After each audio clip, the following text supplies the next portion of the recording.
two isolated components that should be managed separately. The directive instead is stating that we need to think at both elements. We need to protect rights, to follow the performance of care, relations, and connections. In our country,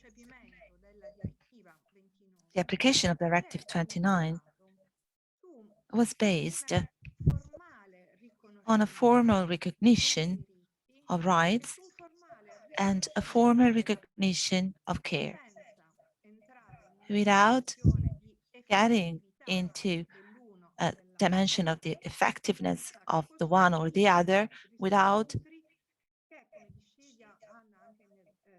building those outcomes. And as you were saying, Anna, according to your experience, providing evidence that quite often there are those who receive a list of rights, as it happens in Italy. When you go to report a crime, you realize that this is not even understood what's written on paper, because the language of right is not the language of care. And so this is still a formal language.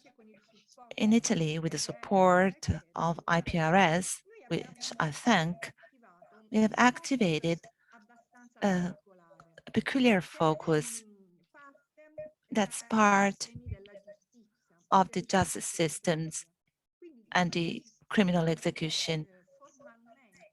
The system is formally dealing mainly with the author of a crime, the perpetrator, and in the history of our country,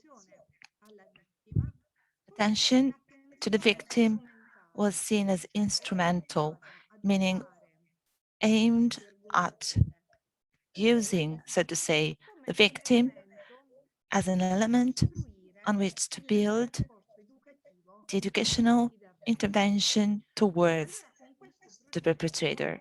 With this project, we wanted, starting from this interpretation, we wanted to dismantle in the justice systems the fact that those who deal with a crime not only deal with the education of the author of the crime, they have to deal also with the victim, not as a leverage, as an instrument, but on an equal base as a person which deserves protection and rights. So in 3 regions, we have been working with the justice systems, adults and minors, to try and understand how what in Italy is defined an author-centered approach could become instead a right-centered approach, both for the author and the victim. So the focus was the attention on the role of justice services, keeping in mind that justice services do not originate as victim support systems, but of course, dealing with the authors, and so inevitably with a victim, they have to be concerned as to guarantee a right information to victims as for the possibility to access a care system that has to necessarily interact with the justice system. With this project, we have seen, on the one hand, a paradigm shift in the rethinking of the criminal system in our country, where actually the scope of the crime becomes a more holistic approach that takes into account also the need to take into account all the factors that generated the crime in its complexity, but also recognizing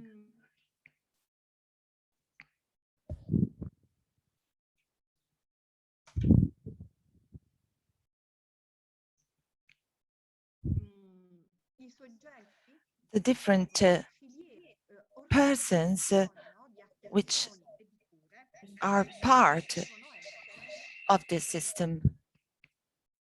Isabella, ti Sorry, sei, Isabella. hai due dispositivi aperti per You caso? probably have two devices connected, maybe. Ti sei No, bloccata per un attimo, you were quindi frozen for a sulla moment dimensione olistica del on dialogo. the holistic scope of the crime. Can you repeat it? So the concept is to create an integrated system that would consider care, scope, and justice, recognizing an interaction in the chain of the possible steps when we work with the victim and when we work with the author of crime. And of course, our project has been centered on the victims and the need to pay attention to building a system of guarantees that still today is extremely heterogeneous in our national territory. So it's like to say, on the one hand, the attention to rights, and so the justice system is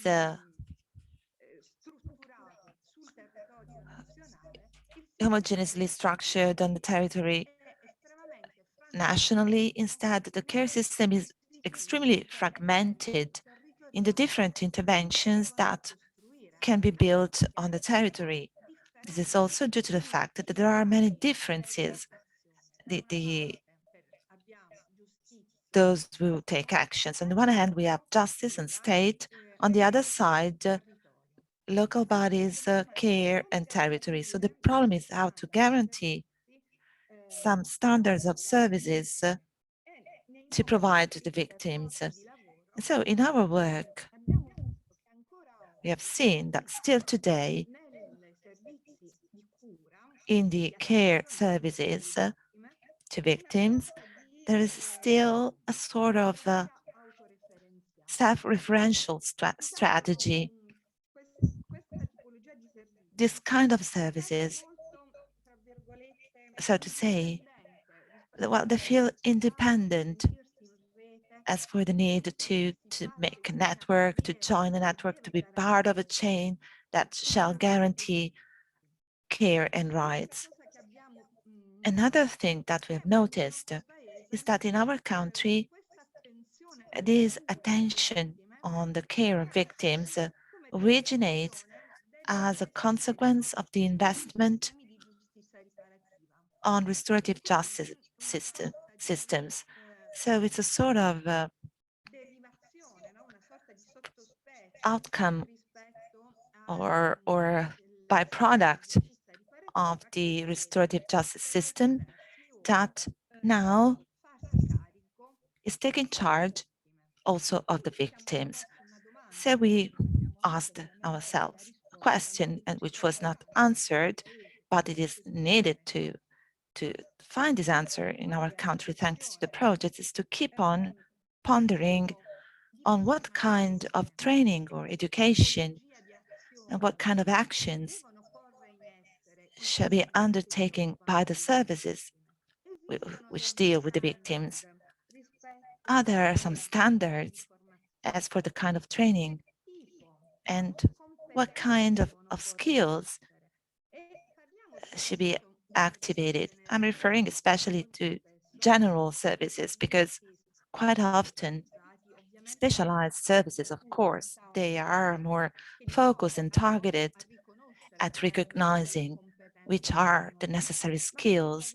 But when we refer to general services or generic services, is it enough to have developed an experience in the sector of restorative justice to be able to say that we can work also with victims?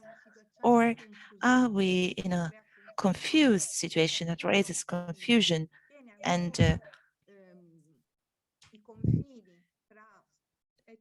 are still boundaries between ethics of care and ethics of justice, which are quite blurred.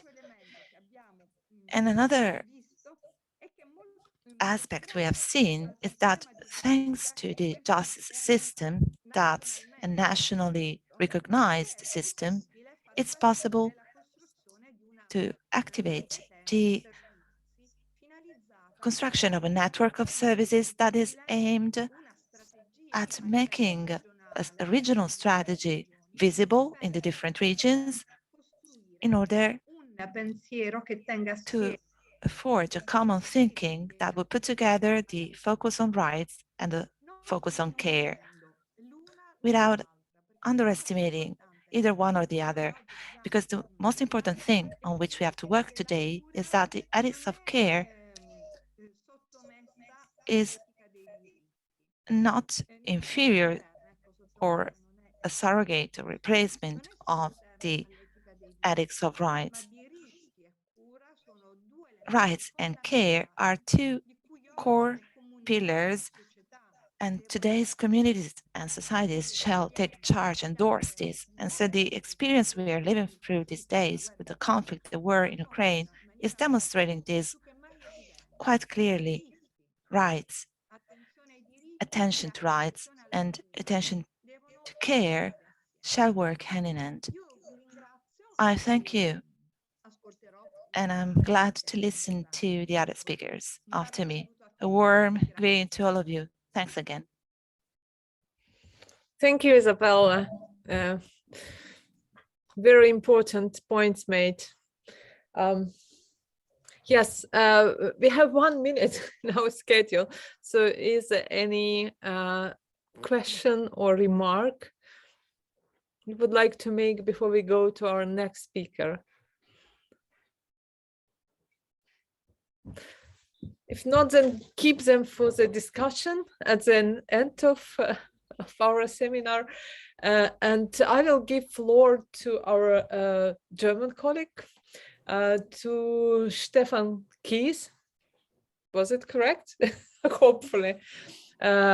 Who will talk about hate crime victims support. So Stephan is specialist consultant working at Association of Counseling Centers for Victims of Right-Wing, Racist and Antisemitic violence in Germany. So please, Stephan. Yes, thank you, and good morning from sunny Berlin in Germany. I was invited to speak about specialist hate crime victim support and about our recommendations as an organization here in Germany, but with engagement on international level. And I just start my presentation. Just a second, please. So can you see my presentation? Yes, perfect. Yes, VBRG, it's a German organization. We are the National Umbrella Association of Independent Specialized Counseling Centers for Victims of Right-Wing, Racist and Antisemitic Violence and Hate Crimes in Germany. We have 14 member organizations. Some of them were partners with the German project partner in your SERV project. We as an umbrella organization haven't been a project partner, but we cooperated with your partners in Germany. We have 14 member organizations in 13 federal states and many contact points where people can turn to when they have experienced a violent hate crime. This is a completely new field in Germany. We have just started our service around 20 years ago, which is still quite new in the field of social work. And some other specialized services, for example, for domestic violence or trafficking and so on, are much older than our structure. We provide counseling services and support and assistance, both online and offline, for those who have experienced violent hate crimes, for their families and friends of victims, and of course for the witnesses of an incident. And for example, maybe you've heard about these right-wing racist and anti-Semitic terrorist attacks during the last years in Germany. We also support and assist those survivors and their families, the families of those who were murdered by the terrorists in Germany. We promote strongly victims' perspective in public debates. We advocate for the consistent implementation of hate crime victims' rights and the expansion in Germany, but also in the EU and OCE region. What we also do is we do monitor hate crimes because we think we have to make visible the whole problem and the scale of the problem. And then we can demand changes in the legal system and also in how state official institutions handle the problem. We also qualify and train the counselors as well as professionals who come into contact with victims of hate crime. And it was just mentioned, training is very important. Our support services to those affected, we have information about legal rights and legal options. We are accompanying clients to police, lawyers, government agencies, and doctors. We are supporting clients through the process of preparing for court, and we also guide them to the court. We are providing guidance on financial assistance and compensation, as well as the relevant applications. We do psychosocial and emotional support. Some organizations also do trauma-sensitive psychological support, and we help victims to find suitable therapists. We assist with the improvement of victims' living conditions, or we even help them to move away from the town or the region where they feel threatened or where they do not feel safe.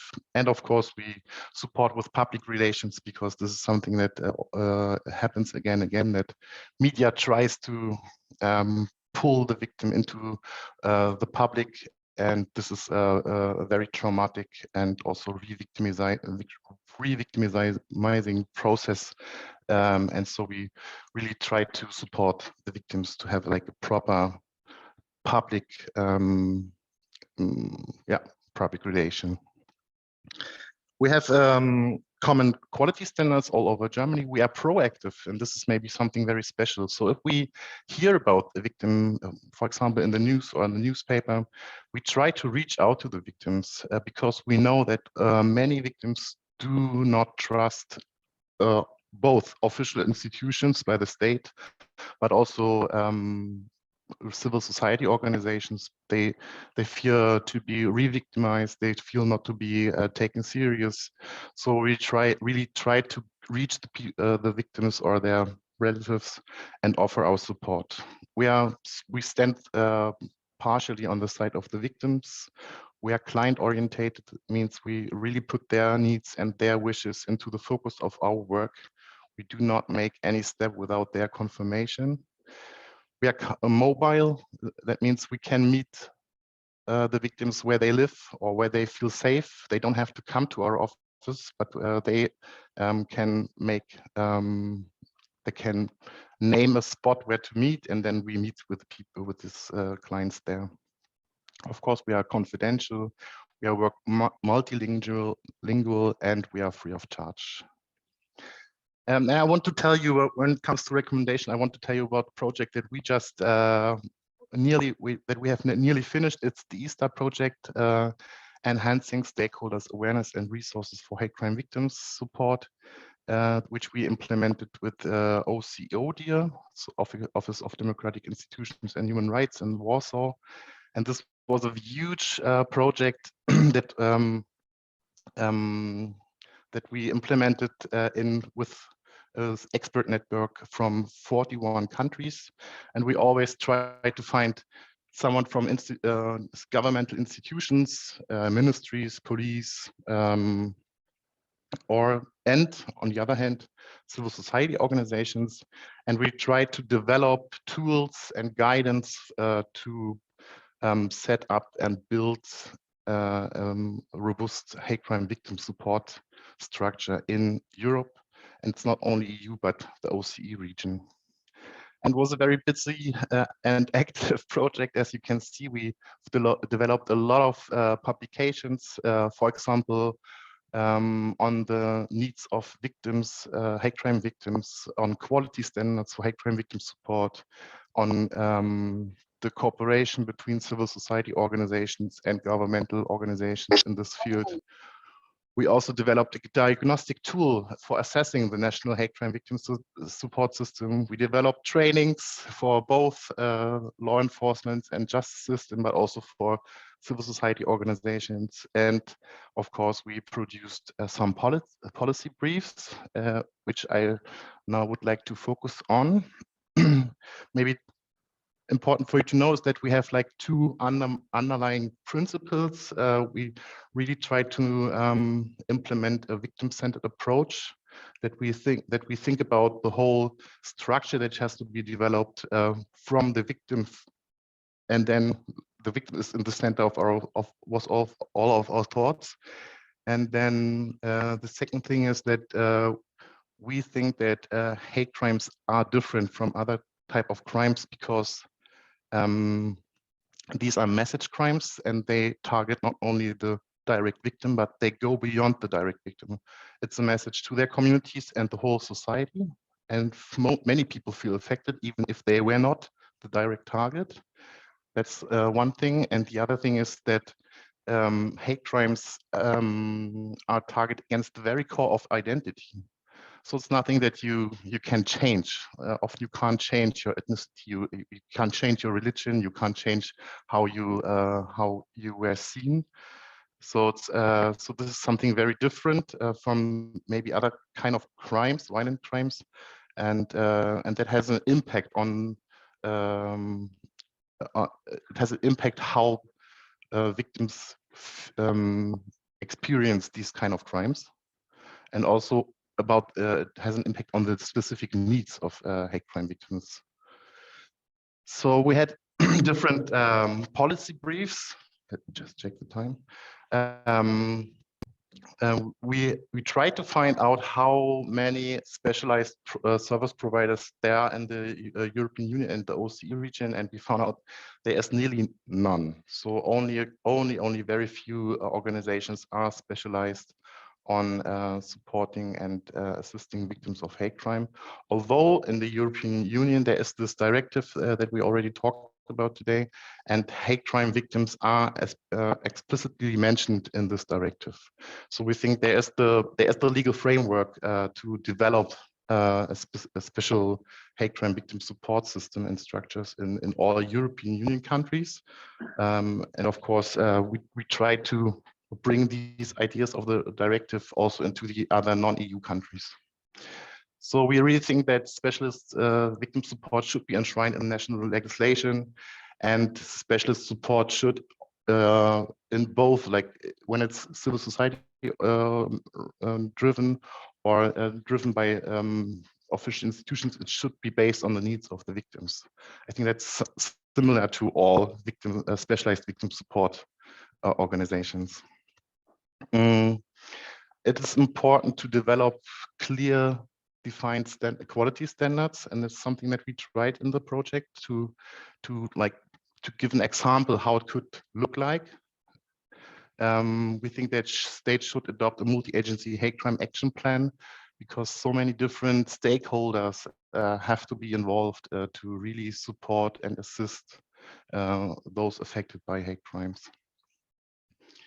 And we think that there's a lot, there's a huge gap of knowledge. We have to know more about the problem of underreporting, because as you maybe know, many hate crimes are still invisible because victims do not report to the police. They fear not to be believed. They fear further victimization, and they really think, many victims think it doesn't mean anything to file a case, and they don't think that they would benefit from making a report.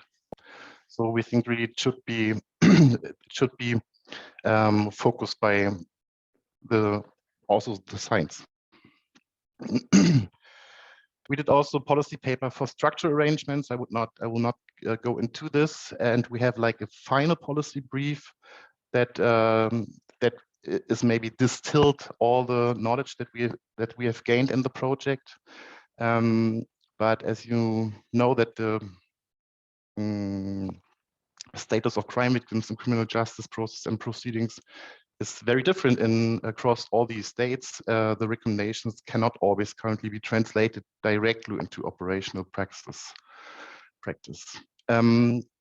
We have, and this is just like the very short version, we have 27 recommendations in 6 building blocks for robust hate crime victim support structure. I will not read out all the 27 recommendations, of course, but just I will just highlight some of them.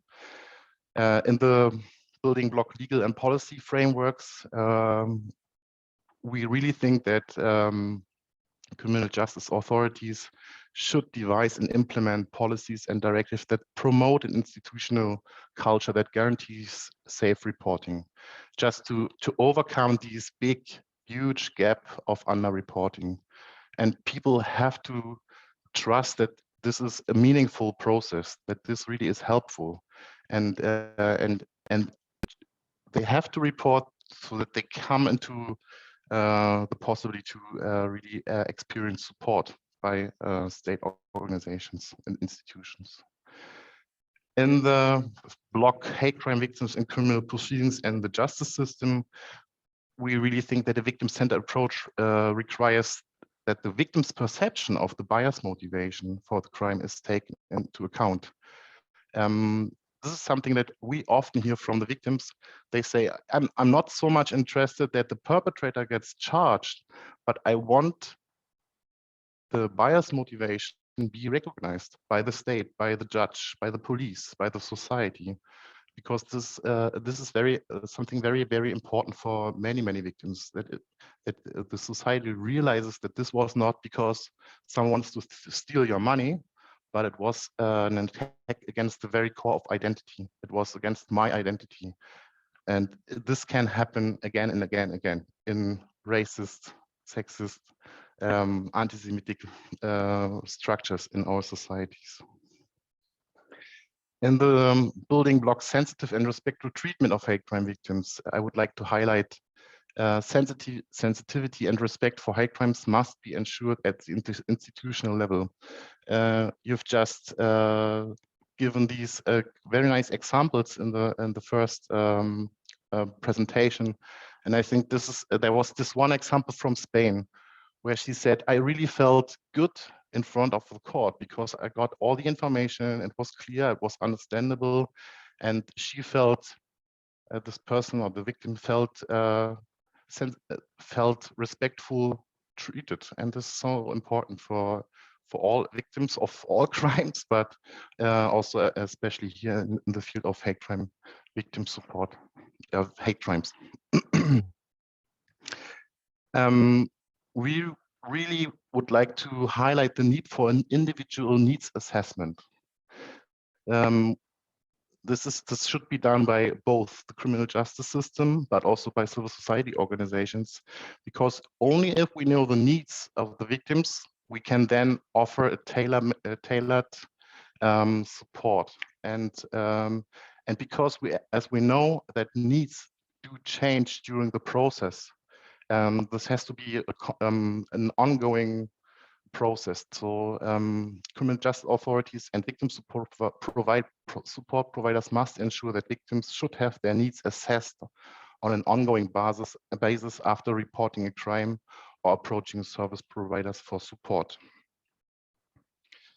In the block hate crime victim support system and structures, we really think that civil society organizations are the experts in giving support and assistance, because maybe they have on their own experience the hate crime, maybe they belong to communities that experience discrimination, exclusion, and hate crimes on a regular basis. So we really think that those structures are very important to be included in the response to hate crime by the governmental institutions. And last but not least, we think that specialist hate crime victim support service must work to fulfill minimum quality standards for service delivery, staff competencies, and the organization and management. And this often has to this also is related to resources. Independent service providers have to have the resources to deliver a high quality service. And we think that states should give these resources to civil society organizations in the interest that victims of hate crime have good support and assistance after experience potentially murderous attack. And that's the end of my presentation. Thank you for letting me speak here, and have a nice conference. Thank you very much. So many points actually. I would like to give my signature after after this, so it just makes sense. Yeah, I liked very much the point you stressed about the clearly defined quality standards. And I think it's, I didn't mention it in my presentation. I think it is very important that we not only, okay, so they always wish to help people, but we need to help them in like sensitive manner and according to some standards. Even not to, we are talking about secondary victimization by criminal justice, and this is acknowledged problem, and we are thinking about it, but sometimes also it could happen by some people who are trying to help. So they also can, and I think it is extremely important to think about this as well. So this was my like immediate reflection. So maybe somebody else would like to ask or make a note. Svenja? Yes, thank you so much, Stephan. This was great. Well, of course, we were working with member organizations of the VBRG, and we did quite a few interviews, but I think it was interesting for you to point out once again the message crime, which does differentiate from all the other target groups, I guess, that other partners have addressed. And maybe you could say a word or two about how a message crime, or what a message crime, or let's say counseling a person who has been victimized by a message crime, what specific approaches would that require? How does it differ from addressing a victim of domestic violence, for instance? Yes, thank you for the question. I can't really say because I've never consulted persons of domestic violence, for example, but it's important to be culture sensitive. It's important to be gender sensitive. It's important to be discrimination sensitive, because often the hate crime attack, the violent hate crime, is only like, it's the tip of the iceberg of an everyday experience that people are having. So for so many people in Europe, being stigmatized, being discriminated, being hearing swear words and so on, it's an everyday experience. And then on top you have these specific, you have this violent attack. And even if you maybe sometimes think it was not such a bad experience, but it can really lead to a huge traumatization, even if the text seems the attack alone seems not quite huge with the impact.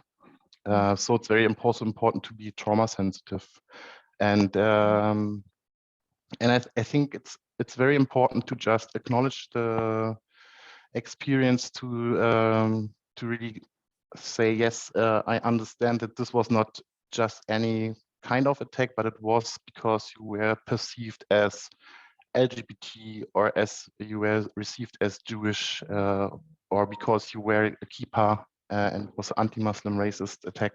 So I think it's really important to just acknowledge the bias motivation. Mm-hmm. Thank you. And I guess from our interviews, we learned also to build that societal and political solidarity to, I mean, you probably need to do that even more than for us, some other target groups too. Yeah. Exactly, exactly. Mhm. Okay, thank you. Okay, thank you, Stephan. Thank you, Svenja, for your question, remark.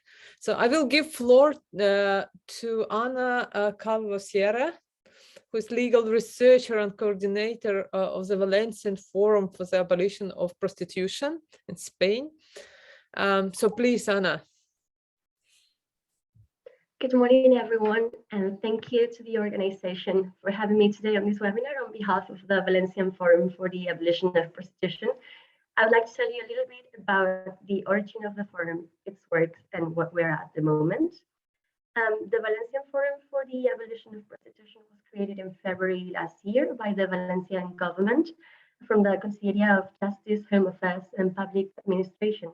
And its purpose was to serve as a space for organizations, universities, and citizenship for the analysis, debates, and the proposals of measures towards the eradication of prostitution, along with the guarantee of the rights and freedoms of the women victims of human trafficking, sexual exploitation, and prostitution. The main core of this forum would be made up of two working groups coordinated by representatives of an entity called the Front Abolicionista del País Valencià, which coordinates over 50 abolitionist associations in Valencia, which work with victims, and along with personnel from the government itself. And it was made of experts, professionals belonging to public administrations, entities, NGOs, and other institutions, as well as, of course, victims and survivors of sexual exploitation. All these experts contributed with their expertise and their knowledge along with the sessions held on the months of April, May, and June of last year. And they dealt, on the one hand, with the guarantee and rights and social assistance protection of the victims, and on the other hand, with the proposals for the legal, administrative, and criminal reforms within the framework of the abolitionist legislation. Those sessions, just to give you a brief overlook, took place periodically every 2 weeks. And so they were prepared around a specific topic in which the experts were first putting forward some diagnosis of the situation, and then a series of proposals that would be debated by all attendees by the end of the session. Currently, all these proposals, over 90 in total, are collected in a document which is about to be published and deals specifically with the modification, as I said, of state, regional, and local norms, detection, identification, and accreditation of all victims of sexual exploitation, and the rights and resources necessary to guarantee the exit from prostitution, along with awareness and training in different areas of society. During these past months, the forum has been developing other projects, such as two important studies. The first one carried out by the Valencia University with the aim of finding out the state of prostitution in our region. In order to set the grounds, we needed to have an idea of how the situation was like. And it drew conclusions as important as the approximate number of women in prostitution in our region, which is around 10,000 women, according to the study. And the second one carried out by the Miguel Hernández University's Criminal Center that surveyed over 1,000 people in order to find out the opinion, the perception of society on prostitution, and which one of its main results was the finding that 1 out of 5 Valencian men have purchased sex at some point in their lives. From this forum, from all these proposals collected, there is the so-called Valencian abolitionist strategy, and I'd like to walk you through some of its most important actions that the Valencian government is undertaken. Well, just briefly, for those who don't know, the legal situation of prostitution in Spain is very ambiguous, given it's neither legally recognized nor prohibited per se. So that results in a deficient legal political response, which affects mainly the victims whose situation is currently criminalized. In order to put an end to this situation, as I said, the Valencian government wanted to address the matter from a human rights approach, as a reference Swedish and French models do. And in this line, it is just important to remember that Spain has assumed international commitments in terms of human rights and protection against violence against women, such as the Istanbul Convention, which requires the recognition of women in prostitution as victims of gender violence. Out of all the actions, the first one was, of course, to urge the Spanish government for the approval of a comprehensive law for the abolition of all forms of prostitution, and from three different pillars. The first one was the persecution of procuring in all its forms, and that is all the acts of promotion, facilitation, induction, exploitation, favoring, and those tending to keep a person in the situation of prostitution for profit, even with the consent of the victim. We understand this will lead to the introduction of new criminal types in our criminal code, such as the locative third party, which is the rent by a third party of premises or housing for prostitution, or new forms of ruffianism, such as the lover boy, which is induction to prostitution by the victim's partner. We also believe the criminal sanction of the demand and purchase of sex of any nature has to be implemented in our criminal code, and that is for anyone who requests, accepts, or obtains in exchange for payment sexual relationship with people who are in prostitution, since the demand is a sine qua non condition for the existence of prostitution, and the absence of this legal definition ultimately legitimizes the demand and purchase of sexual services. And the last one, most important one, would be the protection of victims, who I insist are all women in this situation of prostitution. We understand these changes, these legal changes might trigger amendment in other areas, such as the modification of our immigration law. Currently in Spain, about 90% of women in prostitution are foreigners in irregular situations. So to include the regularization of these women is crucial. That can be done out of two different ways. First one, we believe the elimination of the requirement of collaboration of the victim in the investigation to access the assisted return or regularization is essential, because only the condition of victims should be decisive for its granting, since the well-being of the victim of a very serious crime must always prevail, especially in these delicate circumstances. And the second one, of course, the creation of regularization itineraries for these foreign women, for exiting prostitution, for accessing labor insertion, which will bring them temporary residence and work permits. Lastly, the Generalitat Valenciana, the Valencian government, within the scope of its powers, is currently promoting other measures to guarantee the protection of these women. The first one, as I said, the recognition of women in prostitution victims of gender violence in all our legislation. This means guaranteeing access for prostituted women to all the rights and assistance resources that already have the victims of gender violence.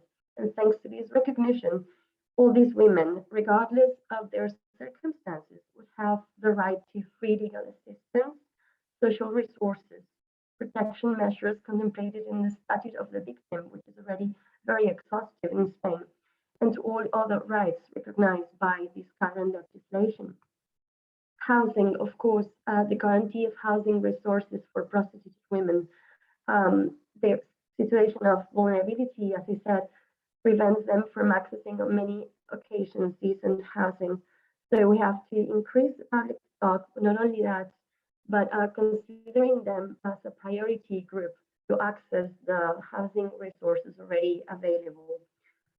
Social labor incorporation, the reinforcement of specific training to the administrative problems faced by these women, such as possible fines because of the a situation of illegality, I already mentioned, irregular residential status, difficulties in homologating their academic degrees. Other social problems are added, such as the stigma for their situation or the lack of specific training. All these vulnerability factors add just another barrier that prevents them from accessing employment and therefore starting this process of leaving prostitution and social reintegration. So we need the public administrations to offer them training, social labor itinerary adapted to the specific needs of their condition as victims. And the last one, intervention and support for victims of prostitution has to come in hand with the programs, specific programs that works from multidisciplinary areas. We've got a program called ALBA, which is made up of professionals coming from social work, education, psychology, the legal area, social integrators, and administrative workers, along with survivors of the prostitutional system that act as mediators and trainers that advises them through their process. The forum, apart from all these legal modifications, has always considered education and training and awareness as the engine for the real change. So for this reason has also been involved in several courses for public agents in administration, state security forces, in order to give training on the reality of prostitution and the situation of the victims, and thus improve the processes of detection, identification, and accreditation of the victims and avoid re-victimization.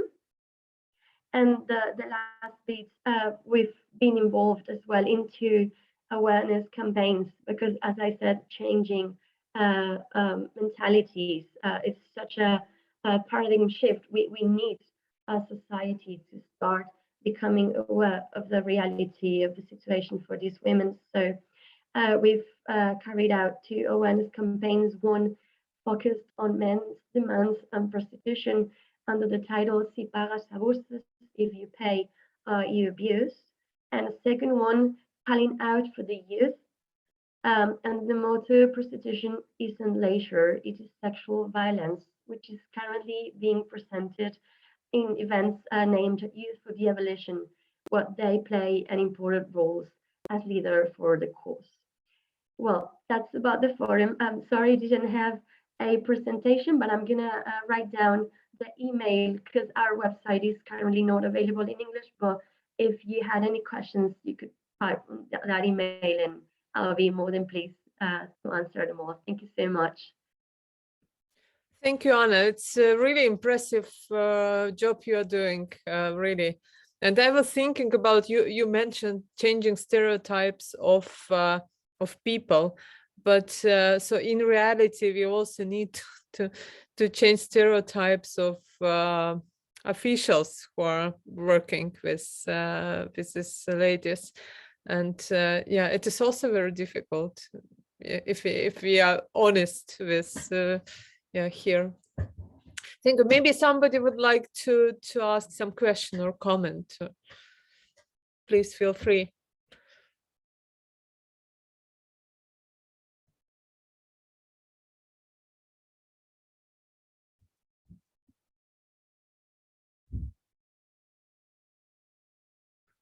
Okay, if there's no question yet, then I would suggest that we have a technical break. So just to stretch, maybe to grab some coffee, and we will be here 12:30, 12:30, whatever you have. So in Estonia, it will be 12:30, in Germany, Italy, Spain, 11:30, and in Portugal, 10:30. Okay. Okay. Stephan, thank you. Thank you for presentation and thank you for attending. Thank you. Thank you. Okay, see you in 10-13 minutes.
Sirle?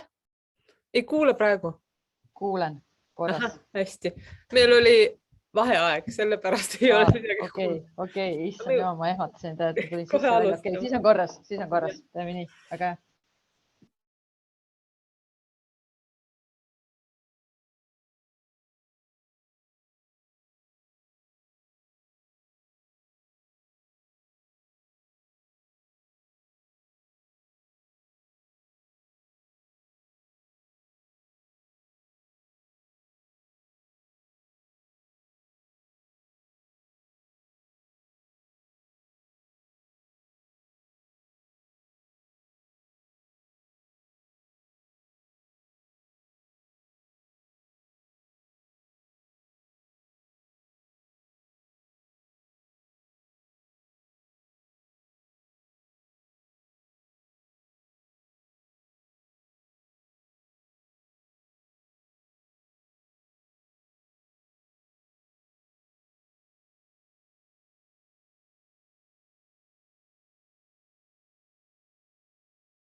Okay, it's time to start after our break. I'll just remind to those who can speak Italian that we have Italian English translation. So you will find channels here below under this interpretation tag. And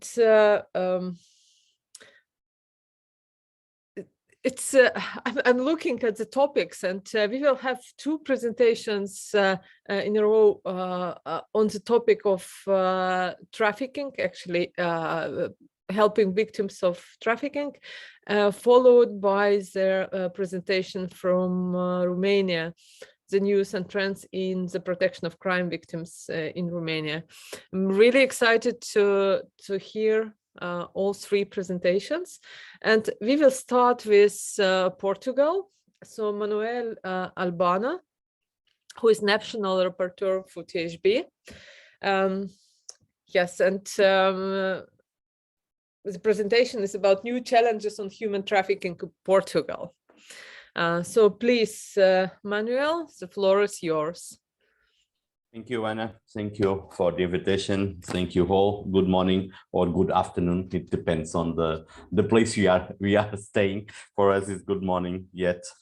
Thank you for the invitation. I will speak very briefly and to try to present some highlights and some work that we have been done in Portugal, and also at the European level because of this crisis of Ukrainian, and this is a huge challenge also for all of us in receiving people and the refugees that are coming from Ukraine, and namely with protective measures against THP that could happen in this situation, especially for women and girls. But before that, let me say something that trafficking, as far as everyone knows, it's a high gendered phenomenon. The latest EU reports on the progress made in the fight against trafficking in human beings states that trafficking in human beings for the purpose of sexual exploitation continues to be the consistent and the most reported from the EU's 17 countries, with 60% of all registered victims are women and children. So when we are talking about trafficking, we should put this lens of gender when analyzing it, and special nowadays with these Ukrainian refugees that are coming, because mainly mostly of them are women and children. So all the protective measures should be taken in account of this. My colleague from Anna from has talked a little bit about this, and this is the victims are special women and children, and they could be placed in prostitutions or in sexual exploitation. So we must be very preventive on this way. Also, the children continue nearly a quarter of all the victims that EU European countries. So you should also highlight this, and we should be according also make some efforts to have national reform mechanisms concerning children and how to tackle the children issues when we are talking about trafficking in human beings. Also, I'd like to highlight that despite all the efforts made by the member states and the European Commissions in the collection of data to provide evidence on criminal phenomena and on its victims, the European Commissions and other like Council of Europe, the OSCE or ONUDC, and the member states recognize that there are still substantial differences in the way that member states record and collect data. And this is a very high challenge for all of us to know how to collect data and how we can comparable data, not only in the internal way, but also at EU level. So this is very, very important. And also, so I would like to present you what we are doing concerning this. Concerning data, and let me start by that, we have in Portugal the Observatory of Trafficking in Human Beings that collect data both from the victim sides and also for the perpetrator sides. And this data collection are collected by the data that are given by the police force to the observatory and also by the NGOs in a very concrete way. And we have several states of the data. We have the Specialised, is the first state when one of us by a form could signalize that that is a potential victim. And then we have the state of identified victim. Only in Portugal, the identified of victims could be made by the police or by the judicial system, and formally. But this doesn't mean that the victims that are signalized don't have all the support that the law gives to them, and the support go from shelter to education to health to integration. So all this is guaranteed to victim in spite that is in the stage of identified victim. So our action is based on human rights approach, and this is how we do it when we are talking about this. We're doing this concerning also the well-being of the victim or the supposed victim, in spite we don't have this very conservative. And for doing that, and the protections of the victims, we are in our national reform mechanism in Portugal for adults and for others, but especially for adults, we have this multidisciplinary teams that works all over the country. We've got 5 multidisciplinary teams that support and intervene both directly with the victims and also supporting the actions of the police forces that are investigating possible crime of trafficking in human beings. And this is very important because you've got this, let me put that way, this social team that go with the police to intervene in crisis when you are suspecting or when the police is suspecting their when they are doing an investigation and suspect that could be present there, something that could be lead to be trafficking in human beings. So these teams always are going with the police forces, and this is very useful because the police could do their work and the social teams could do their work. So this is intervening in crisis, in a moment of crisis, where the victims get confidence and trust in these both teams, and it's easier to both of them to do their work, to support the victims and also for the criminal investigation so needed to catch the perpetrators. And also these multidisciplinary teams work regionally among all the countries and also make training. And training is one of the main issues for the relevant stakeholders working with potential victims, both from the social level and also the police level, the social security system, the judicial power, and also for the police also. So they have the task also for training in a regional way and try to input and to highlight and to reinforce the competence of all these relevant stakeholders that could have contact with potential victims of trafficking. And this is a huge challenge also for us, because it's not easy to do this and to put trafficking also in the social agenda. The traffic is already in the political agenda, but we have to put them in the social agenda. Like domestic violence.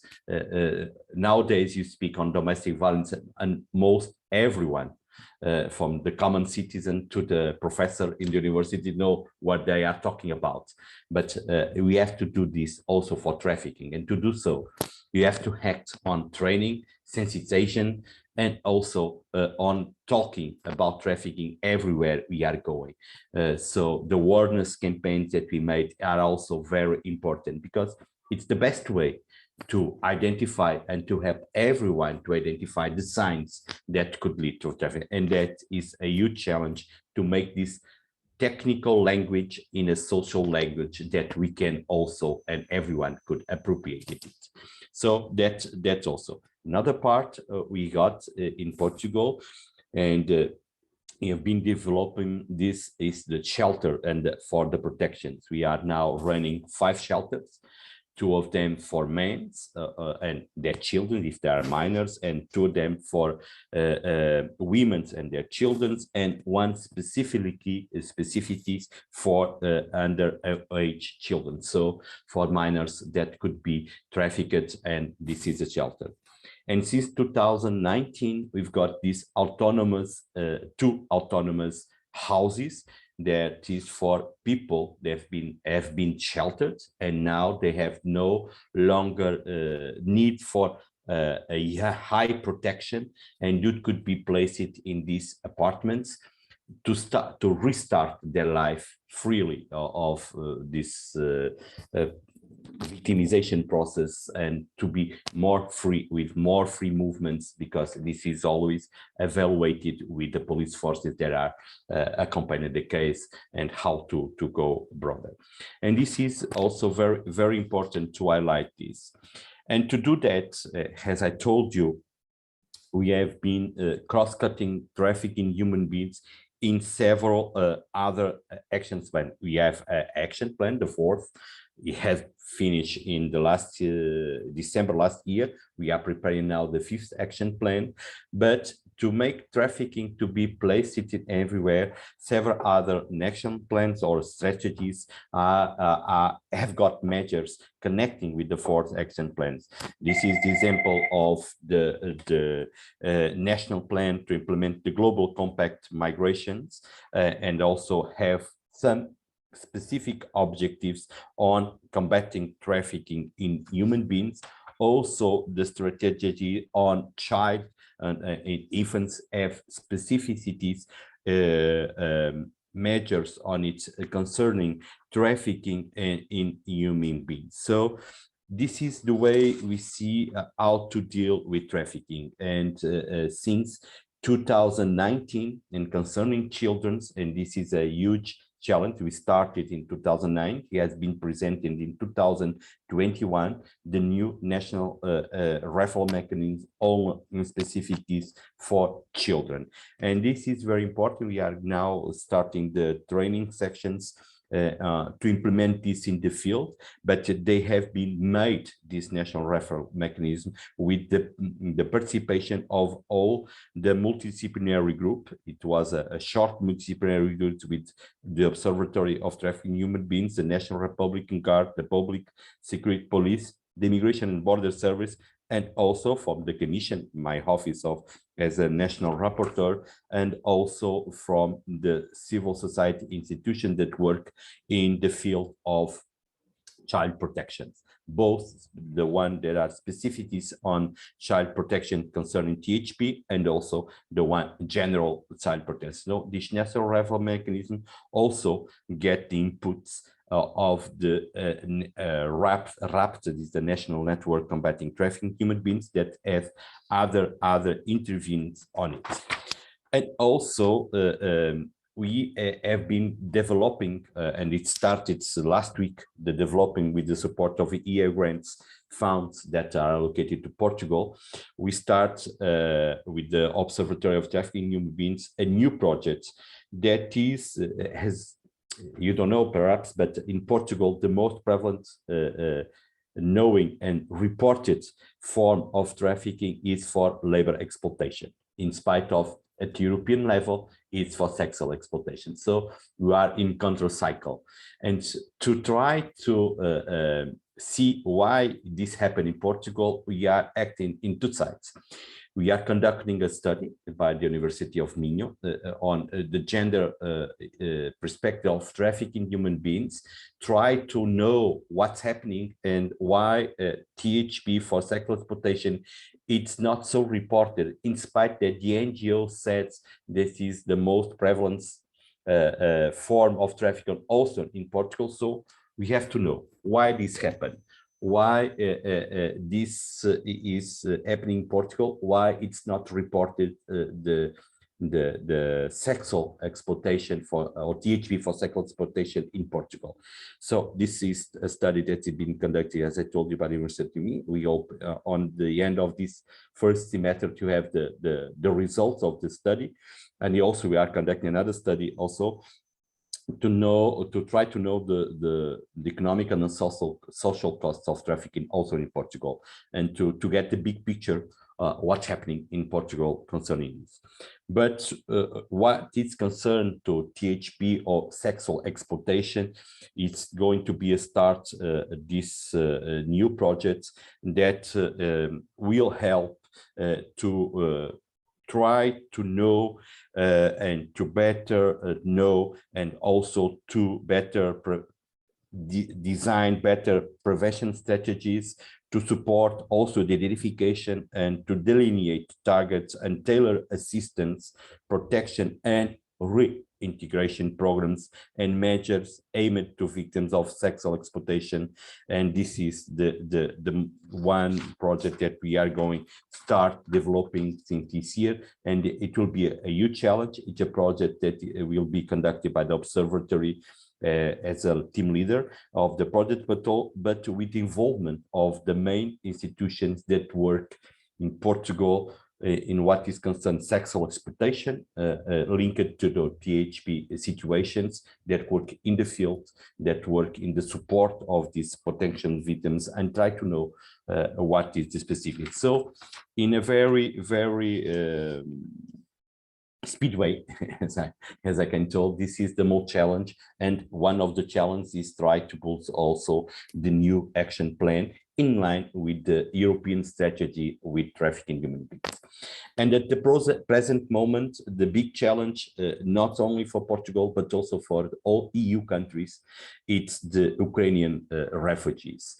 Because as I told you before, there are several reports or several evidence that show us that women and children are being recruited in the borders for trafficking purposes. So we have to be very, very vigilant, and to put all our energies and actions in preventing on the arrival of the refugees to our countries, and to put measures and to give them the most relevant information. So if they are catch in these networks, they could have some help. Portugal, in way of preventing this, it's doing, and also at European level, promoting immediate register of the people that arrive to Portugal. This is a very preventing measures, because allowed us to have the know of the people that are arriving.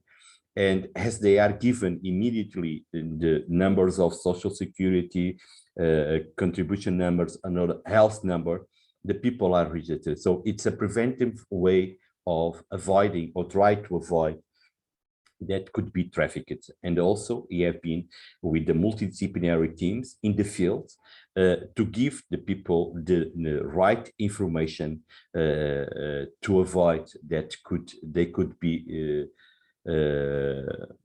enganadas, Caterina, mistaken by the perpetrators when they arrive into Portugal. So that could be have the good information and the good contacts that they could apply if they need it.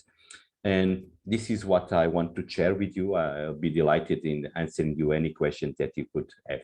Thank you so much. Thank you, Manuel. Really excellent overview of what's done in Portugal. So I have actually a question, but I will give floor to people here at the conference. So maybe you would like to ask something from Manuel. Yes, please. I have a question.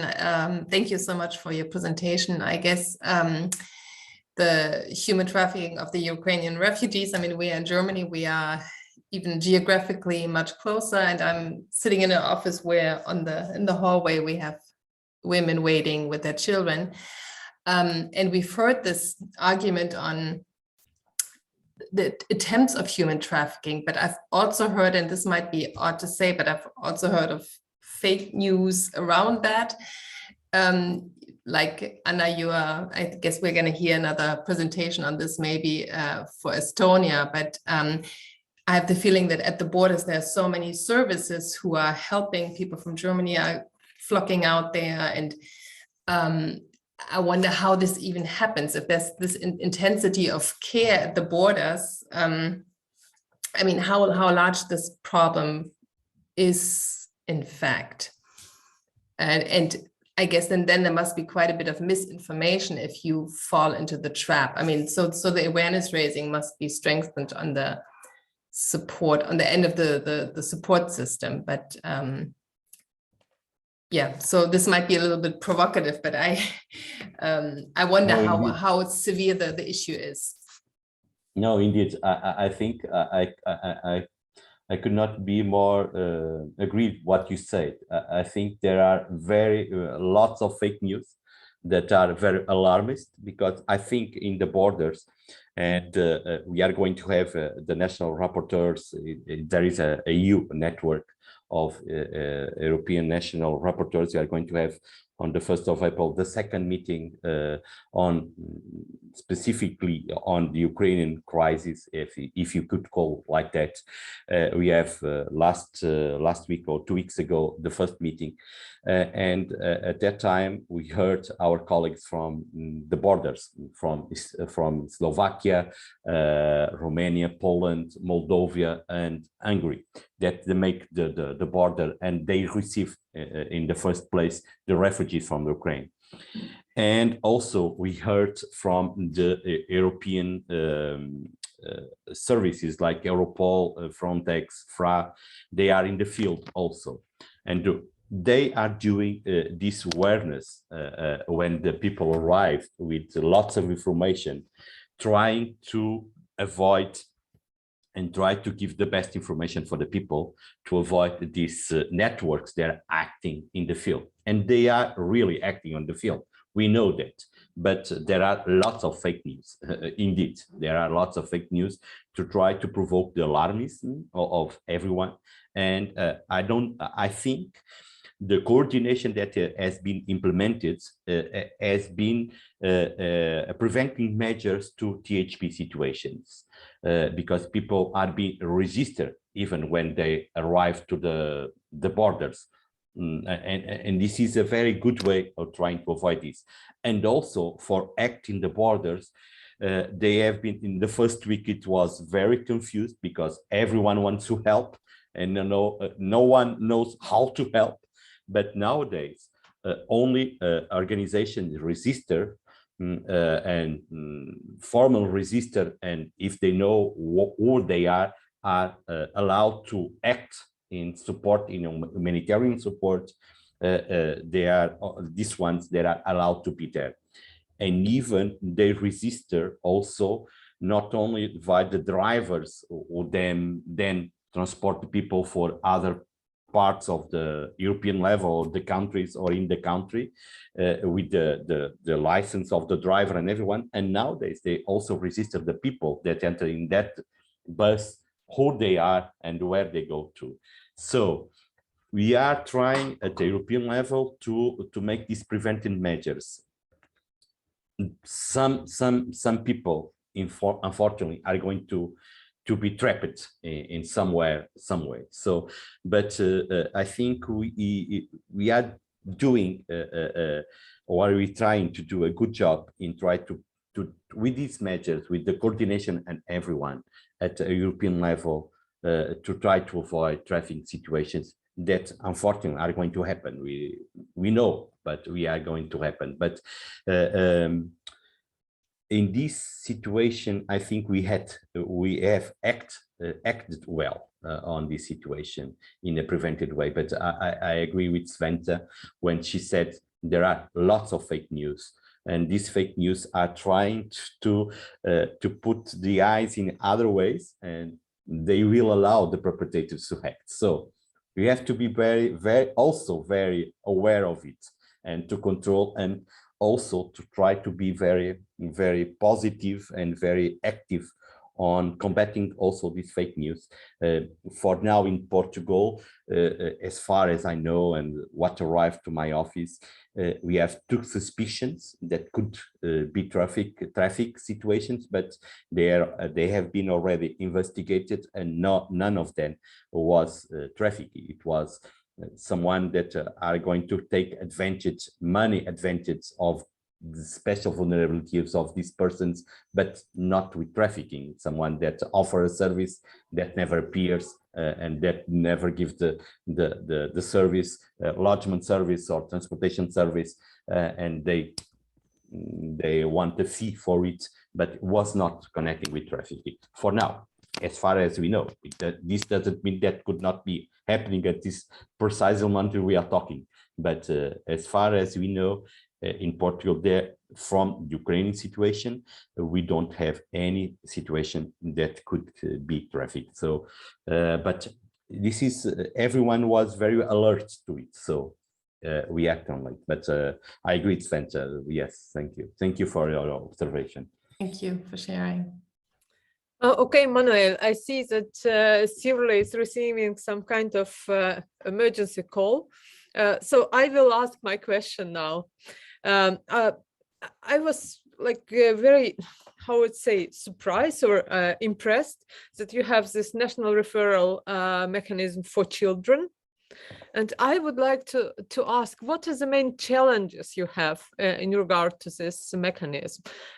I suppose that you have separate referral mechanism for adults, for women. And so I imagine that putting those 2 together, so not to have them apart, for example, when it goes for, I don't know, for adult women and or whatever. I see some possibility for problems here if I'm thinking applying something for Estonia, but maybe something else. But really, it is impressive that you have for children as well.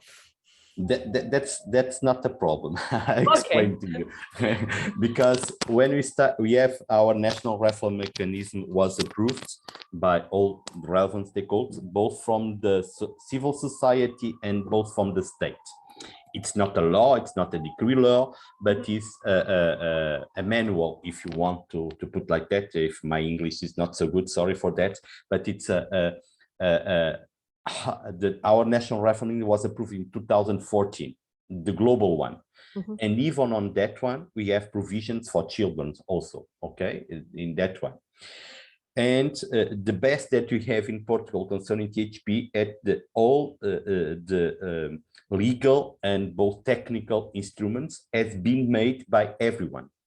It's not made only by this one or this service or that NGOs. No, they've been built in together. Of course, there is the first document. This is, I used to call them the martyr document that when everyone is going to share and to cut, to put, to head, but has been a process of building together all of this. And it has been built by this network, by the National Network on Protection Victims of Trafficking Human Beings that have represented from the state and from the civil service. So they they feel in, if you understand me, and they are not out because they build it. It was constructive, it was not imposed. And this is one of the main characteristics that we have in Portugal when we are dealing with THP. It's everything has been made together to the people feel they make part of it. And when you do that, it's much more easier to appropriate it on your practice and in development.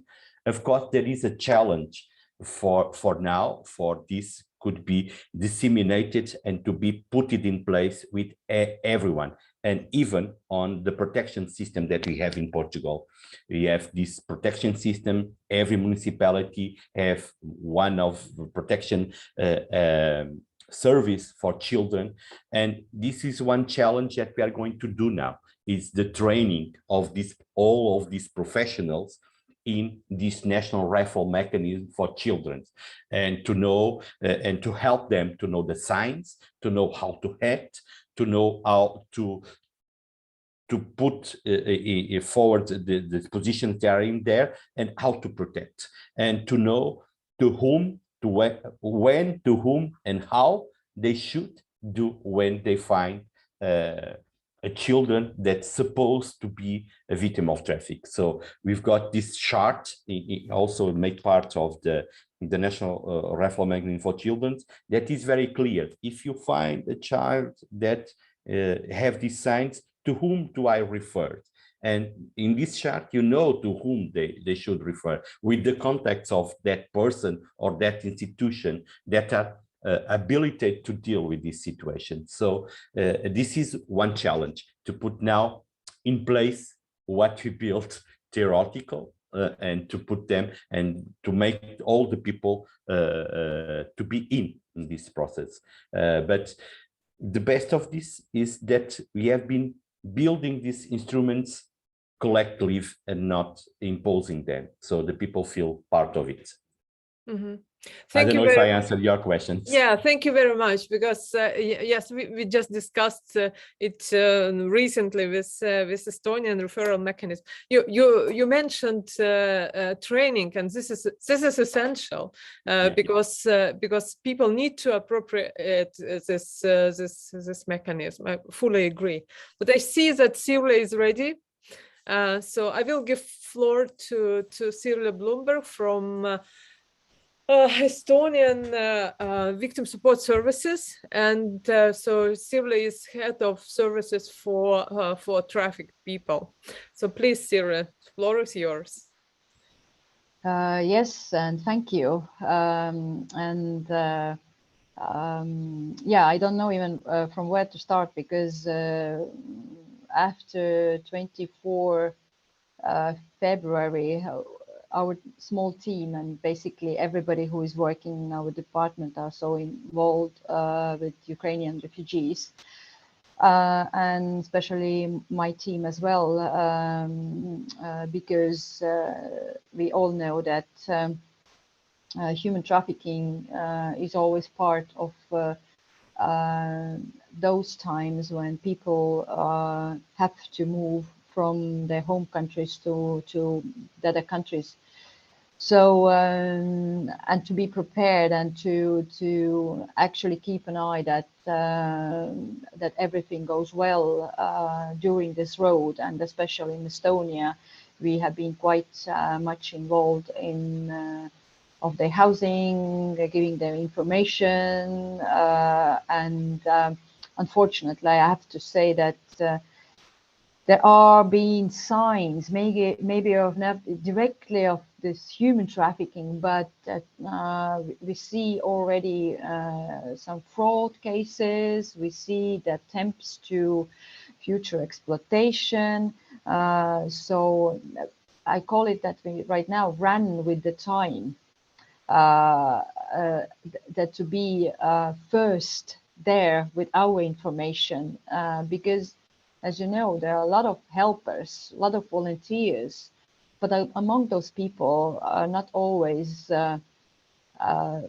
good people, and there are already been signs on the border that people are offering like free transportation, free housing, some other help, and of course, when you are in a situation of desperation, then probably in this moment your guards are so much down that you will take almost everything.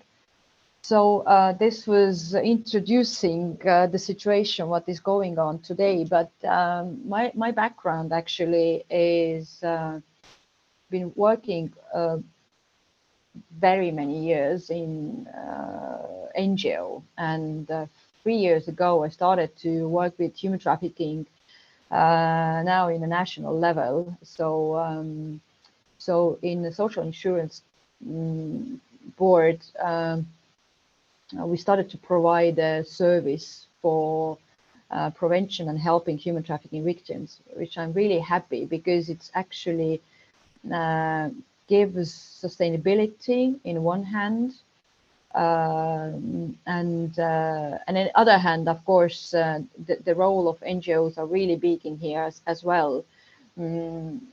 But it's a quite a strong statement of the government that we have to have a proper unit also in the governmental level, where we do also practical work. So victim support units in social insurance department, I think most of we are really practical. We are working directly with the victims.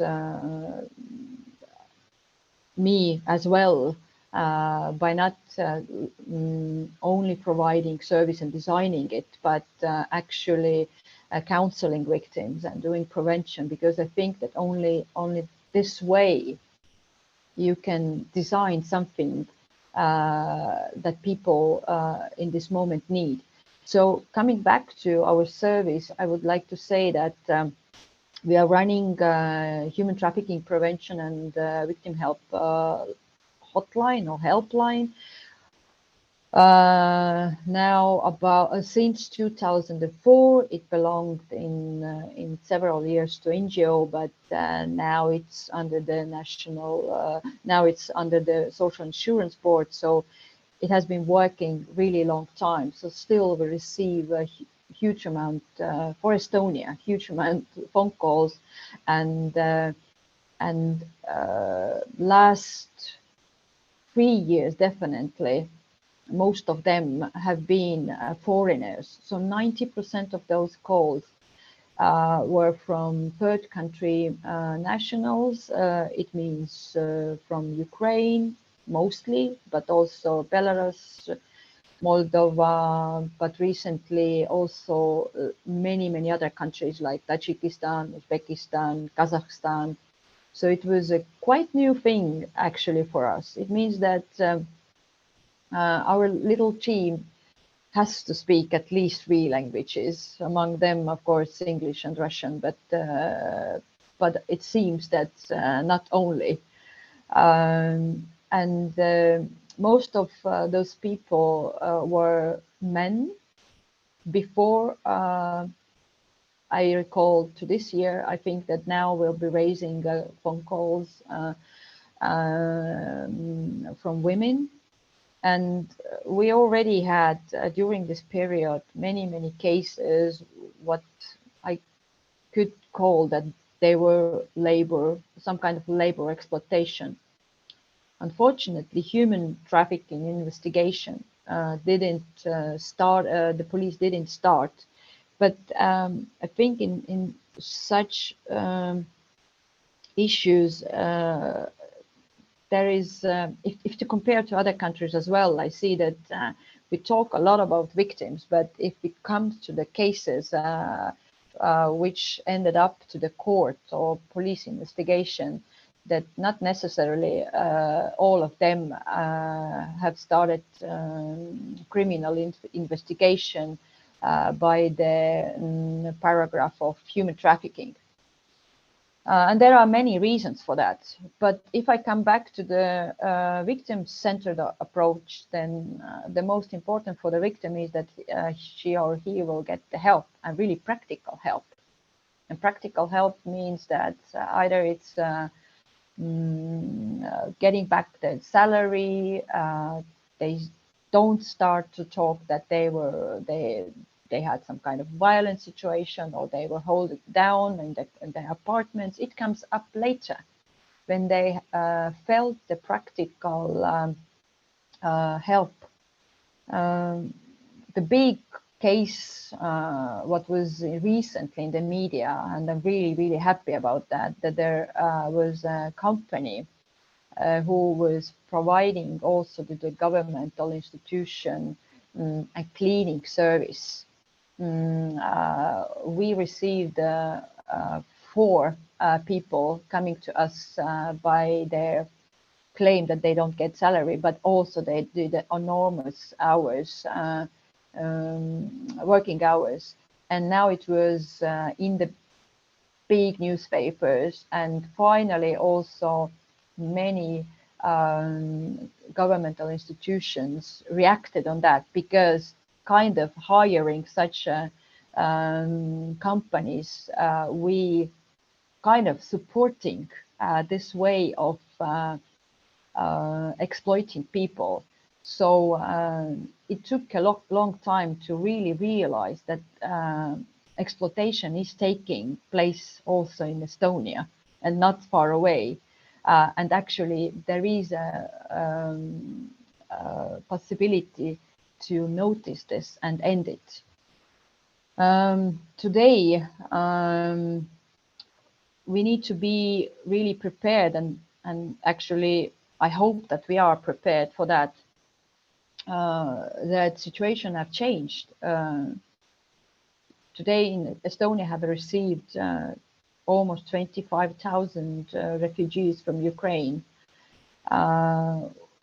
I believe that 1/3 was children, and some of them moving on to the other countries. Many of them stay here. And what is going on in the Facebook and other social media platforms, and it's sometimes a little bit frightening for me, because there is no limits of what is right or wrong, who is providing this real help, and who is actually hiring those women somewhere, or giving the place of living, but after that may also use their children. So our guards are really up on this, and at this moment, if we have found any signs, we act really concretely. It means that there will be right away a phone call or letter to our police contact, and they react really quickly, which means that this cooperation what we have had with the police before, it's I see today that we have done a quite good job, and taking really seriously what is going on. So coming back a little bit about the statistics, last year we started also to provide safe housing and social psychological consultation for women, men who have been involved in prostitution. And the statistics was really interesting. We helped 28 people. And if before all the years, the statistics showed that those are basically all of them were women, and most of them were from Ukraine, then the picture was totally different. Bueno, me conecta una historia, ¿vale? No, por si no, o sea, que no. Okay. I can keep going on. Okay, yeah. So we had women and men from 6 different countries. And the countries were Ukraine, Brazil, Colombia, Russia, Japan, Republic of Dominican. From those 22 were women, and the age were between 20 to 51. Then there was 2 men and also 4 transgender persons. So the picture of those people and how our services, what we provide, should be really high level, and understand also the culture, the language, was quite big challenge for us. Also the cooperation with the police in such matter, and also what we ask from us every day, are our service enough? Do we really help? How we help? What is the need of those people? What they're afraid of? I'm really thankful for all those people who ended up to our service, that they were also giving us a feedback as well, that what we are doing well and what should be better, because the situation when they meet us, we are nobody for them. Absolutely nobody. I can be a really high level specialist, but it doesn't matter in this case, nothing, because this is simply not trusting anyone and being afraid what is happening. Also that those people are being get violated a lot of sometimes also from the police. So the first fear was, will they get hurt by the police? And they were really amazed if that didn't happen. So can you imagine, probably you can imagine that before you can provide any help, you just need to give them a basic, like safe housing, and just to understand what will be next and why they are here and why we are here with them, and what it means that we provide some help, because the denial of help is enormous. So basically, this is what is going on also today, that how we need to reach to those people who might need help, because asking for help is not easy at all, especially when you are from another country. I do a lot of I go a lot of those safe housing places today, where Ukrainians are being placed, and talking with them about the information about Estonia, where they are, and they have a lot of questions. And what I see, that okay, it's a very good starting point, that at least we can speak one language, that we don't need the translator there. So in a way, it's a good starting point. But again, I always really careful about thinking that I know everything, because the questions what people are asking and are afraid of, I never imagined that if people are provided by services by the government, can ask that, will you take our passports away? Can we go back to our country? So I think that it's really important in such a cases to listen the questions, and because I don't know how it's possible to imagine they fear, because right now people are quite like staying strong, the collapse of emotions probably will be after some months. What I see in Estonia here, and Anna can, I think, also add, because we also do a lot of cooperation with Anne. We have today really strong roundtable network where we gather, and Estonia is quite a small country. So basically all the people who are working in this human trafficking field, by doing prevention or providing help, we know each other. It's really easy to call or write or to see and put some important issues on the table. We do have a good cooperation today with all the government institutions, and this is as I have said, it is kind of test for us today, that do we really do good cooperation, that do things move fast. If we will have really complicated cases, do we have then proper services, that everything is being covered? And I hope yes, but there is a lot to learn. Of course, we are preparing us and continuing different kind of trainings. Today, we, let's say, train about human trafficking issues people working in hotels, because the traveling again starting, because COVID is kind of off from the table.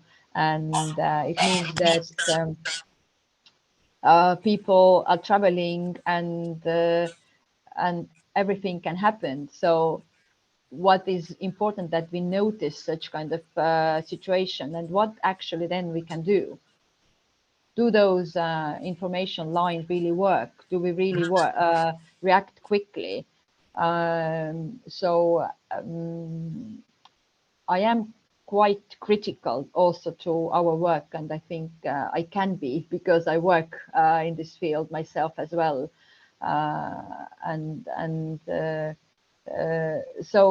So today all our services are working.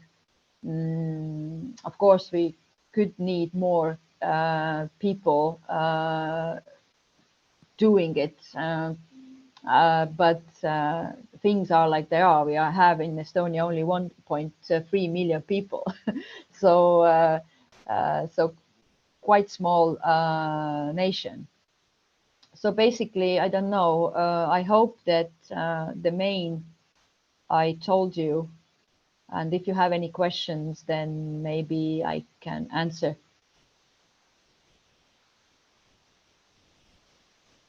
I think that Anna can also, to the participant list, send just one link, which is in English and Russian as well, where you can find our hotline, where you can find different information to read about Estonia. So if you need some further materials, or if you would like to have really specific statistics, then I can send you, and I can lead you also to the information that shows the specific statistics of Estonia. Okay, thank you, Sirle. Just very quick questions if somebody has, or we can leave it for discussion after our last presentation. And yes, this one. Okay, so the link would be very nice. Okay, good. So Sirle, can you just provide the link? Yes, I do it. I do it right away. Okay, thank you. But then I will give floor to Monica. And Monica is the Executive Director of the General Directorate of Social Assistance and Child Protection in Timosh country. Yes, please, the floor is yours. Thank you very much. Long name, a lot of duties. So hello, everybody. Thank you very much for inviting us today. I'm representing, as mentioned, a government authority based in the west part of Romania, close to the border with Hungary and Serbia. And I was discussing with our partner, with the University of Timișoara, which made the invitation to put on the picture some of the topics that we are having here in the Timiș County, but which are valid for the whole country. As information, we are dealing with close to 5,000 victims every year.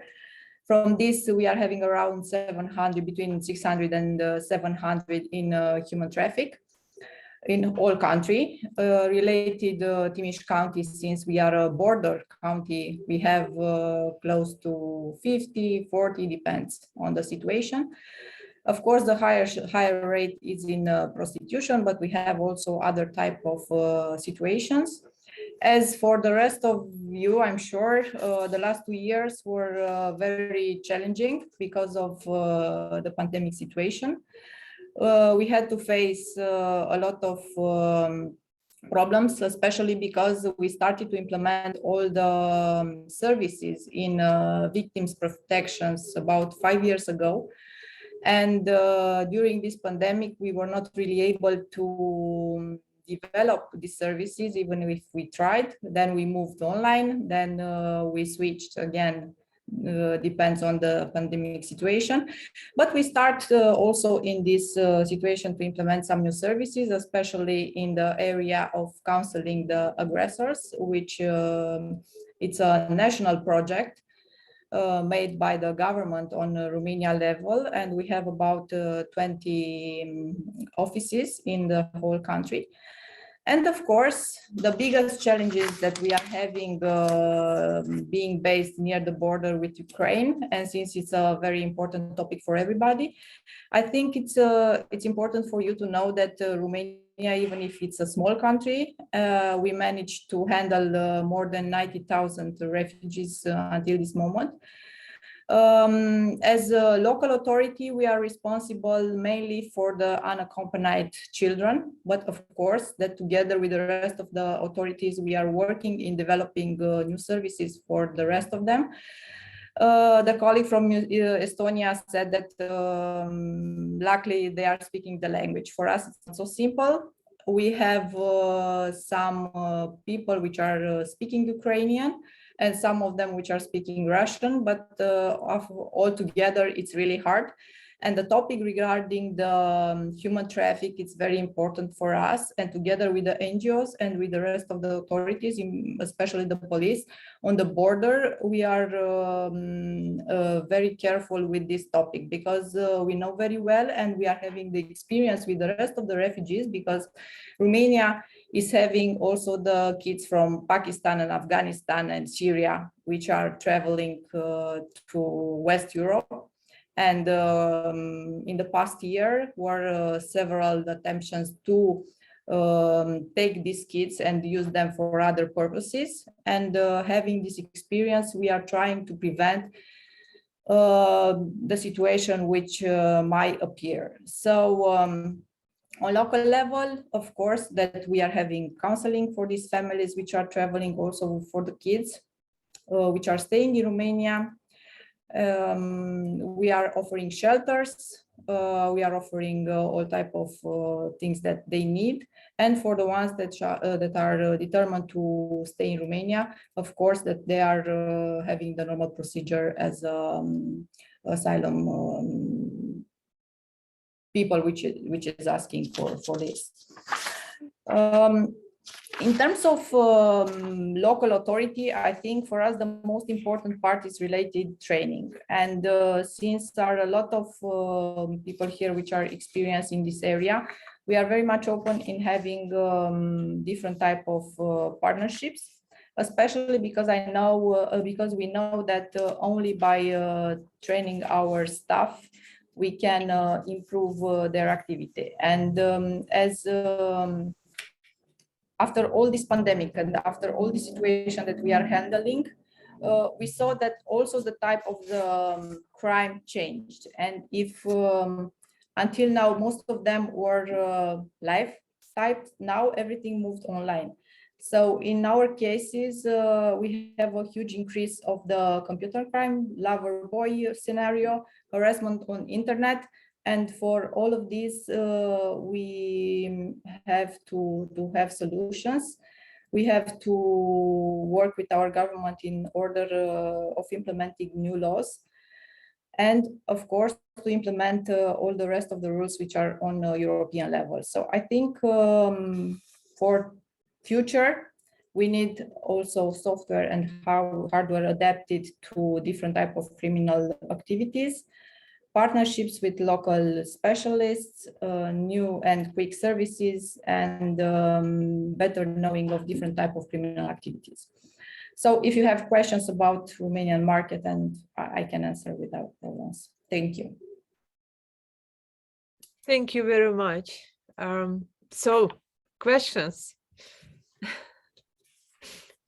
You have possibility to ask some questions.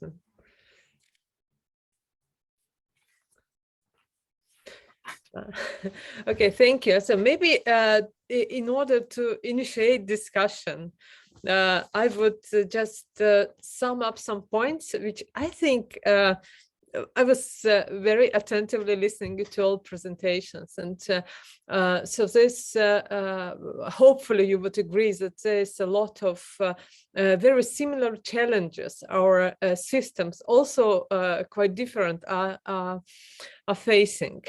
And I was thinking about some points I think that go maybe beyond what we have discovered and discussed as part in this project, but are also important. So we like raise this issue starting from Stephan's presentation, but it was also in different presentations.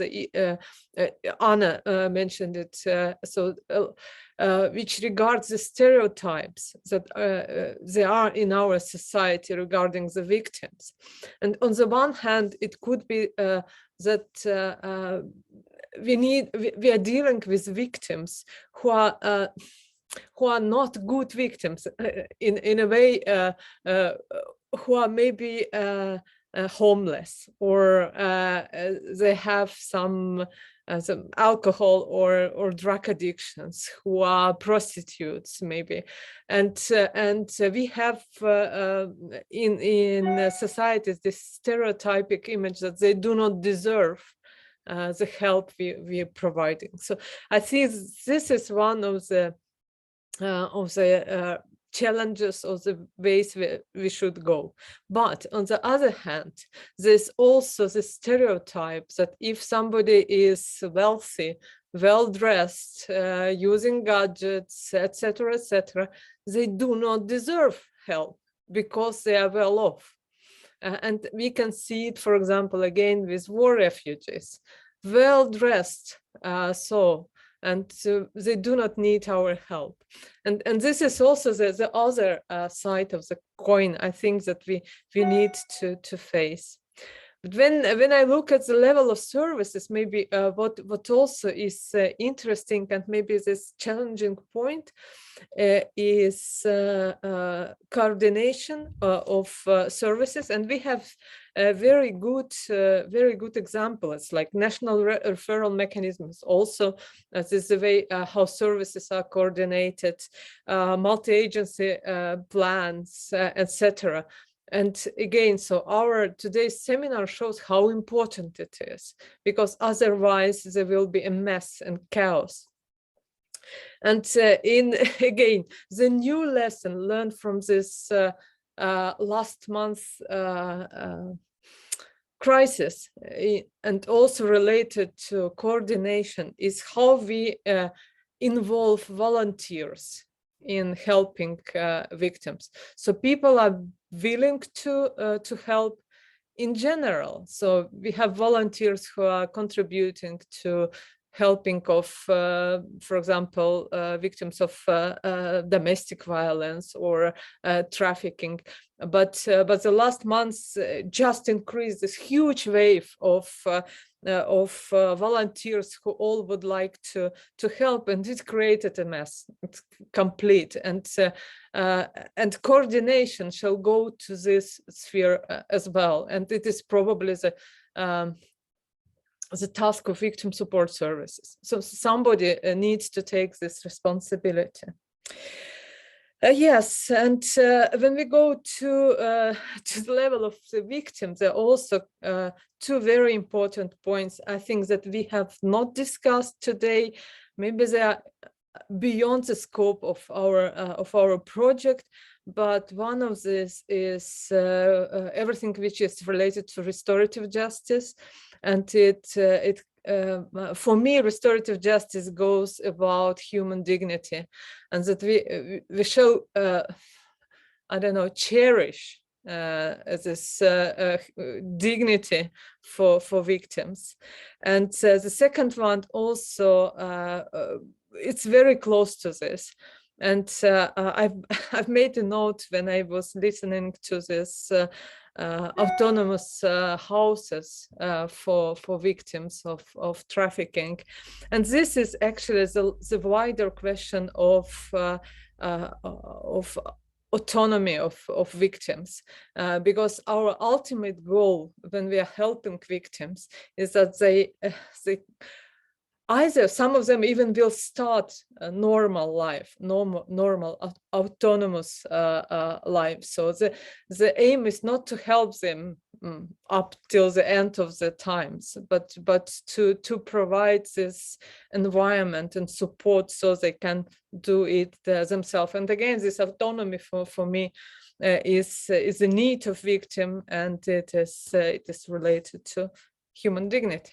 So those are just points I would like to throw for discussion. And yes, just open your microphone.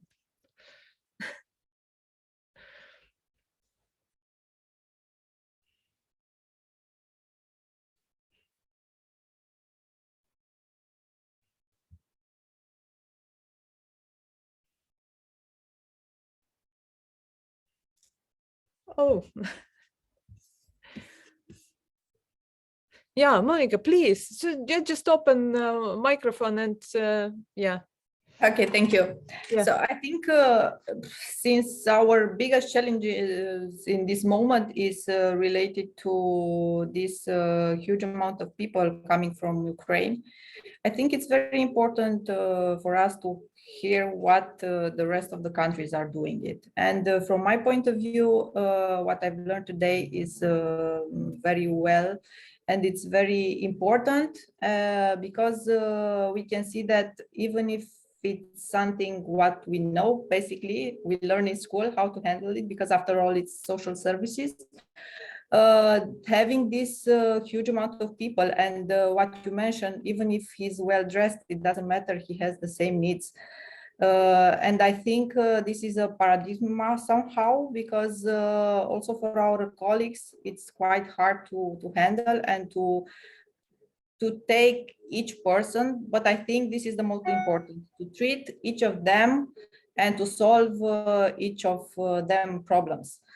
So in my opinion, having this kind of meetings and this kind of projects is more than helpful, especially for the country as ours, which is small and with not so many possibilities, and with not so much money.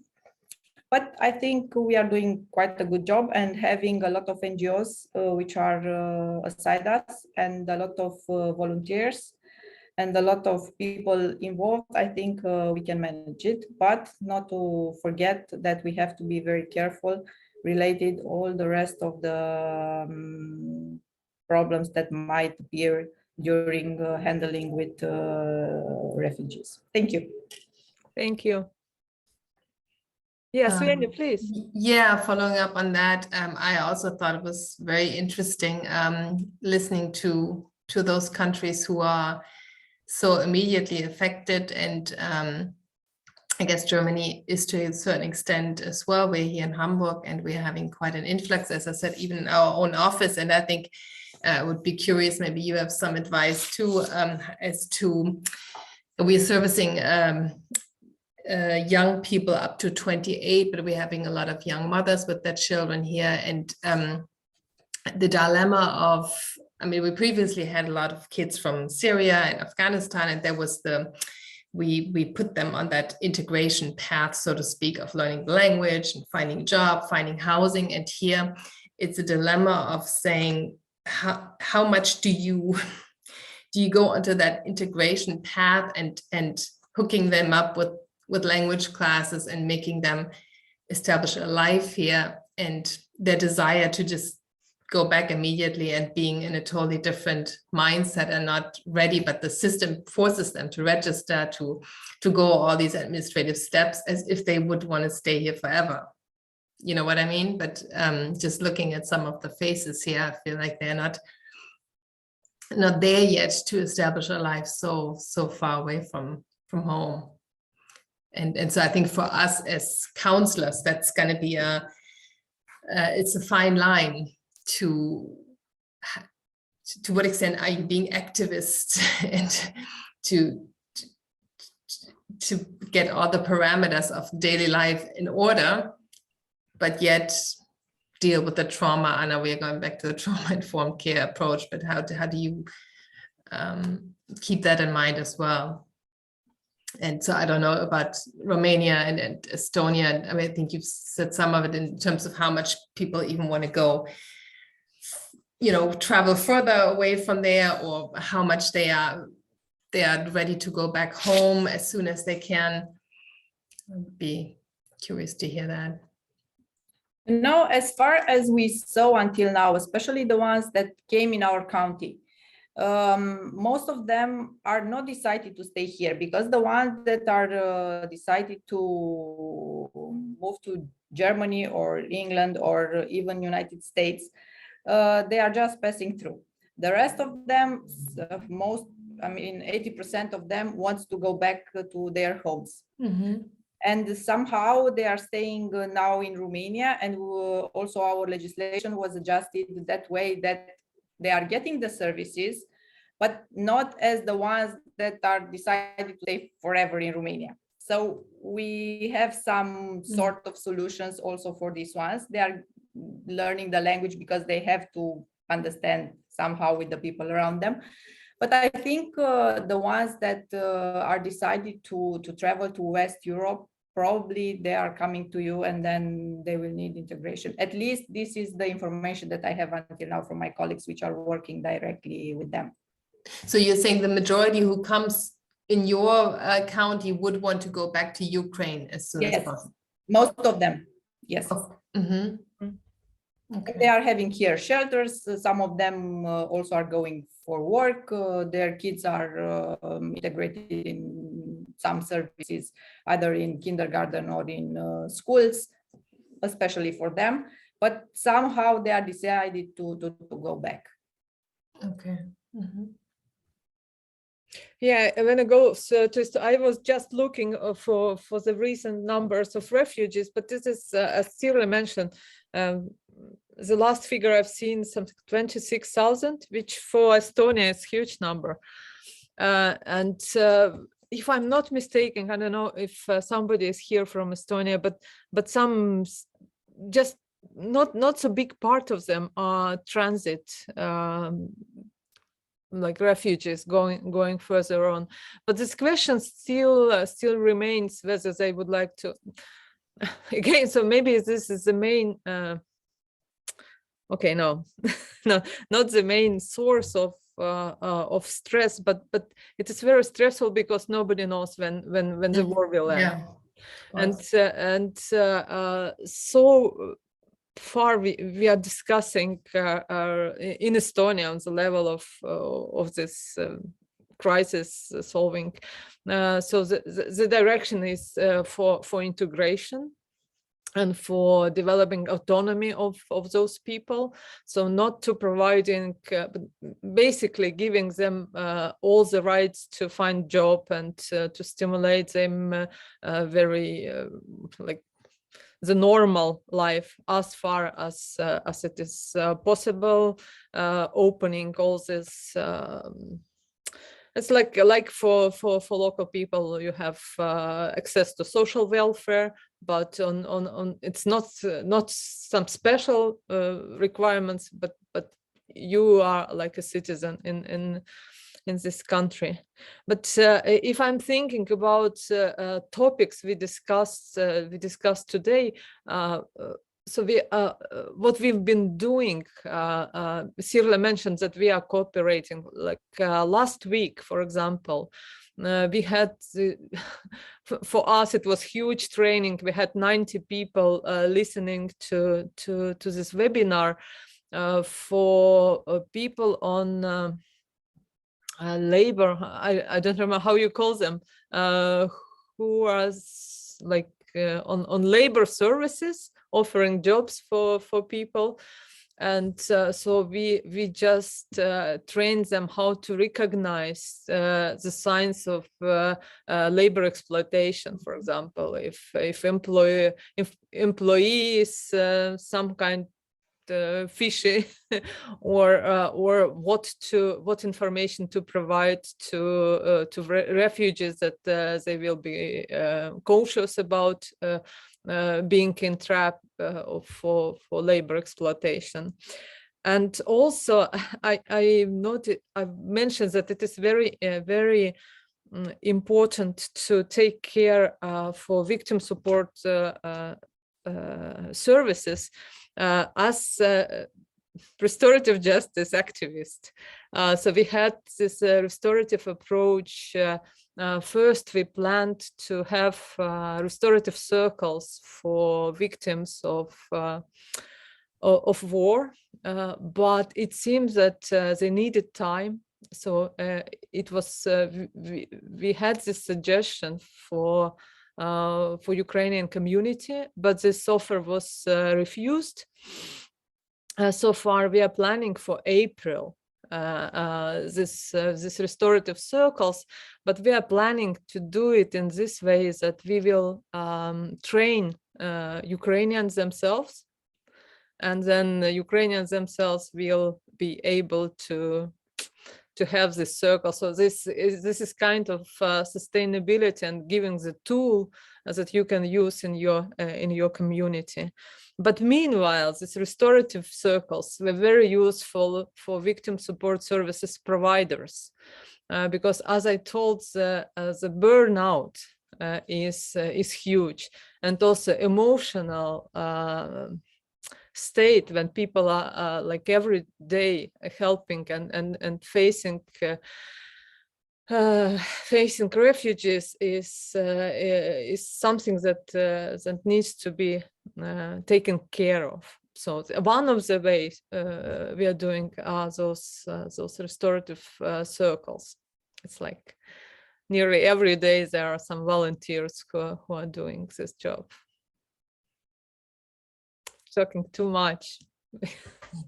I will look at this chat. Yeah, Manuel was writing.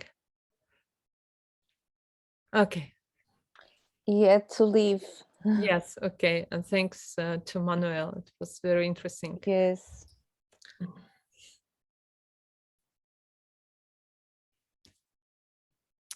Okay, somebody else?